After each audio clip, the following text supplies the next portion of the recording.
Top quality और consistent performance के लिए सिर्फ सिल्वर पंप। टॉप क्वालिटी और कंसिस्टेंट परफॉर्मेंस के लिए सिर्फ सिल्वर पंप, नाम याद रखना।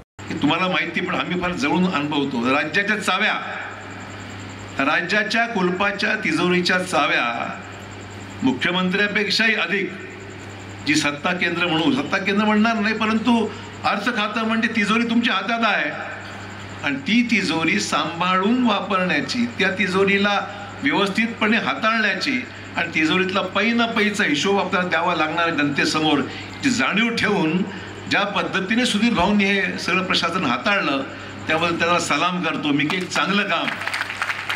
महाराष्ट्राच्या इतिहासामध्ये नेहमी ज्यांच्याबद्दल गौरव केला जाईल अशा पद्धतीने महाराष्ट्र तिजोरी फार विचारपूर्वक हाताळली आणि समाजाला न्याय दिला। फक्त तुमच्या आर्यवैश्य समाजालाच नव्हे तर राज्यातील विविध घटकांना न्याय देण्याचं काम सुधीर भाऊंच्या कारकिर्दीमध्ये झालेलं आहे आणि म्हणून आजचा सत्कार सुधीर भाऊ तुमच्या जसं IPL मॅचमध्ये होतं ना की खेळाडूला काही महिने थोडा रेस्ट करावं लागते पुढची बॅटिंग करण्याकरता, तसा तुमचा रेस्ट पिरियड आहे हा। IPL मॅचमध्ये विराट कोहली चांगला खेळल्यानंतर थोडा ब्रेक दिला जातो, तो ब्रेक याकरता त्यांनी थोडा आराम रेस्ट करावा आणि पुन्हा जेवून ते उठून पुन्हा जोरदारपणे बॅटिंग करावी, त्याकरता ही रेस्ट पिरियड आहे।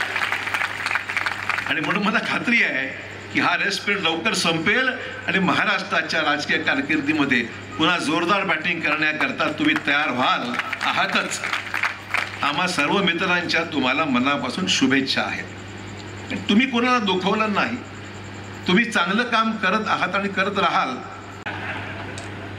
पण आता तुम्ही भाजपमध्ये तर मी भाजपमध्ये ठरवलं म्हटलं हरकत नाही। त्यामुळे आपल्या समाजाला अधिकाधिक नगरसेवक सुद्धा आणून आगामी नगरपालिका सुद्धा भाजपच्या बहुसंख्य या ठिकाणी आपले कॉर्पोरेटर्स आणून ही महानगरपालिका भाजपचा झेंडा या महापालिकेवर पहिल्यांदा फडकल्याशिवाय राहणार नाही, हे सुद्धा मला या निमित्ताने मुद्दाम सांगितलं पाहिजे। आज भाजपचे 5 आमदार नांदेड जिल्ह्यामध्ये आहेत, कधी कधी 1, 2, 3 असायचे, आज ही पहिली वेळ आहे की भाजपचे 9 आमदारापैकी भाजपचे 5 आमदार नांदेड जिल्ह्यामध्ये आहेत आणि महाराष्ट्रात तर सर्वाधिक आपण स्कोर केलेलाच आहे।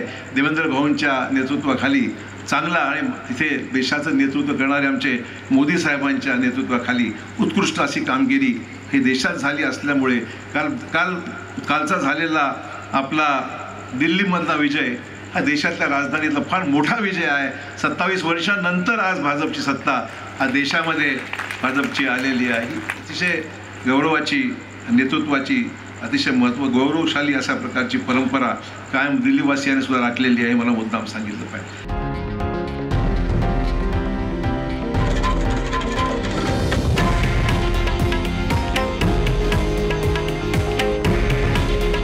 हे आहे देशातील नंबर 1 न्यूज नेटवर्क आणि आपण पाहत आहात TV9 मराठी। काळजी तुमची, हित महाराष्ट्राचं।